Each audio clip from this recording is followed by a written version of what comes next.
Welcome to OEM HVAC Parts Canada, your go-to destination for product reviews and insights. In this episode, we're diving into the world of Universal HSI, hot surface igniters, with a comparison between two titans, the Silicon Carbide HSI and the Silicon Nitride HSI. Due to the extensive information we're covering, we'll be splitting this into two parts.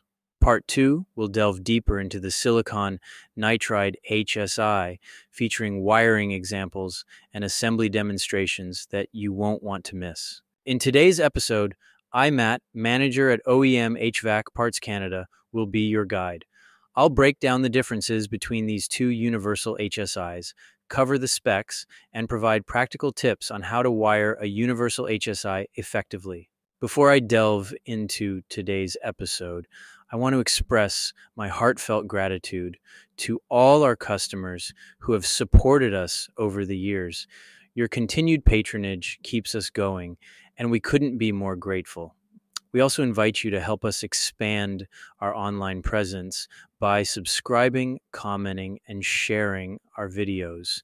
Your engagement means the world to us. Thank you once again. Now let's dive into the comparison of universal hot surface igniters. So as you can see, we have two universal HSIs. The one on the left is your silicon carbide HSI, and the one on the right is your silicon nitride HSI.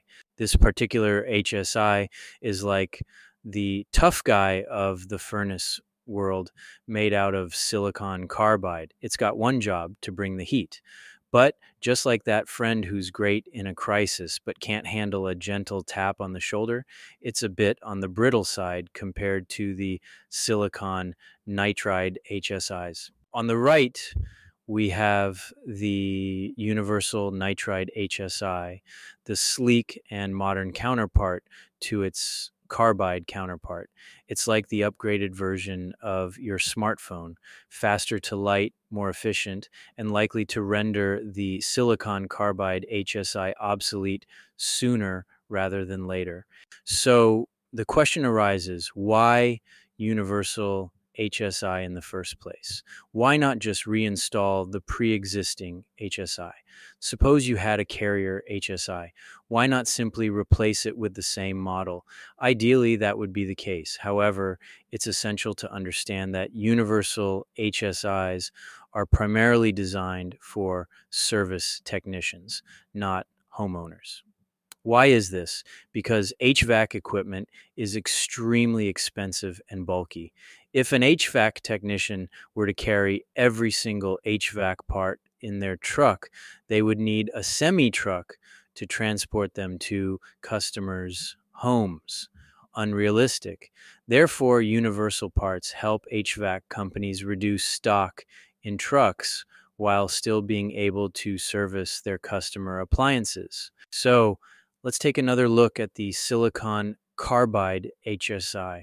Opening up the instruction sheet that comes with this HSI packaging, you'll begin to see the extensive list of brands that this universal HSI is capable of servicing, from Rheem and ICP to Armstrong Lennox and many more. So the question arises, how do we make a universal HSI work with your furnace? It's a valid question. I mean, it's highly unlikely that you can simply plug this HSI into your existing connection, flip the power switch back on, and voila, it's working perfectly.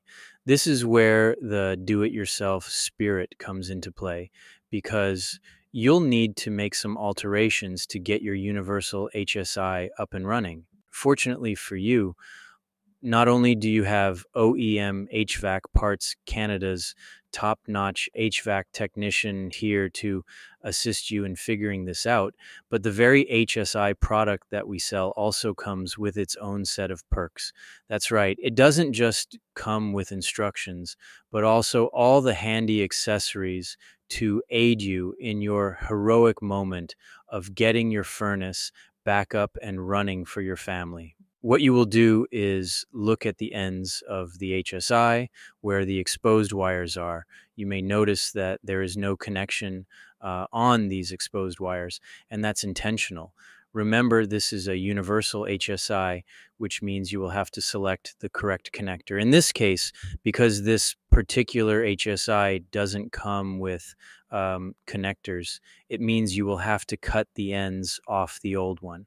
But don't worry, I will demonstrate how this is to be done. So take either a needle nose plier that has the ability to cut minor wire or use a set of wire cutters.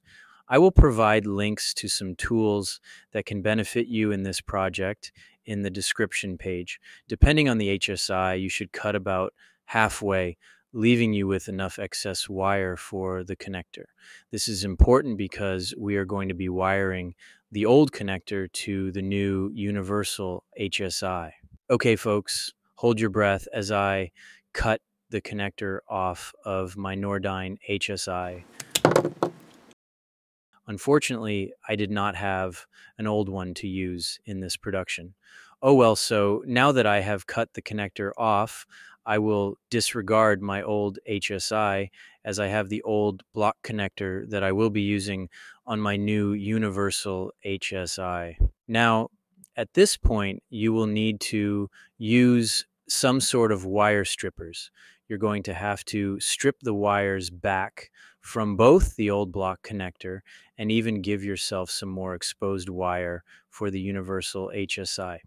Personally, I find that with many universal HSIs, the manufacturer doesn't strip the wire back far enough, meaning I always like to take just a little more off. In this case, the wire had become so cramped that I will just go ahead and cut the whole thing off and start over with a fresh strip of wire.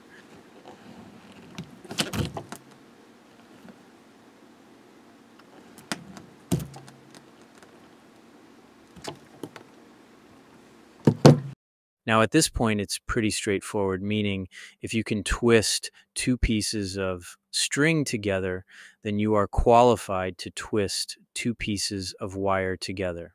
And who says that kindergarten wouldn't serve you as an adult? After twisting both wires together, you now get to place wire nuts over the exposed wire ends. Once again, this is straightforward. You are simply twisting the wire nut clockwise until the nut is snug. Once it is, then you are good to go.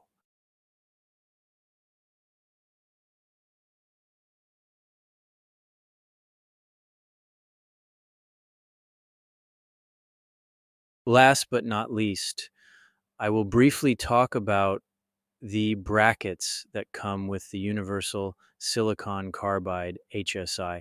You get a lot of them, unlike the Nitride Universal HSI, which has a one-piece wonder bracket system that I can't wait to show you in the next video. But for the carbide bracket system, the manufacturer just gives you a bunch of them. Selecting the right bracket for your universal HSI replacement is a breeze. Just locate the universal bracket that matches your old HSI bracket, ensuring a seamless fit for your application. If your existing bracket works with the universal HSI, you have the option to stick with it or switch to the new one. It's all about what works best for you. And there you have it, folks. That wraps up our discussion on the Universal Silicon Carbide HSI. In our next video, we'll delve deeper into the Nitride Universal HSI, which boasts some exciting features that the carbide version lacks. I'll also share my personal opinions on both HSIs in the upcoming video. But for now, let me leave you with some final thoughts on the Carbide HSI. It's a timeless classic, a stalwart in the realm of HVAC replacement parts. Popular for good reason, whether you're a seasoned HVAC technician or a homeowner looking to have one on standby, I highly recommend getting yours. For our Canadian viewers, your support by purchasing from a Canadian company like ours would be greatly appreciated. And for our American friends tuning in, I'll provide a link where you can purchase from a US-based business to support American commerce. It's a win-win situation as we receive a slight kickback. And to all our viewers, simply here to enjoy some YouTube content, your support through likes, subscriptions, and comments means the world to us. We're excited to bring you more videos like these in the future. While my schedule can get busy, I'll make every effort to upload more product video reviews whenever possible.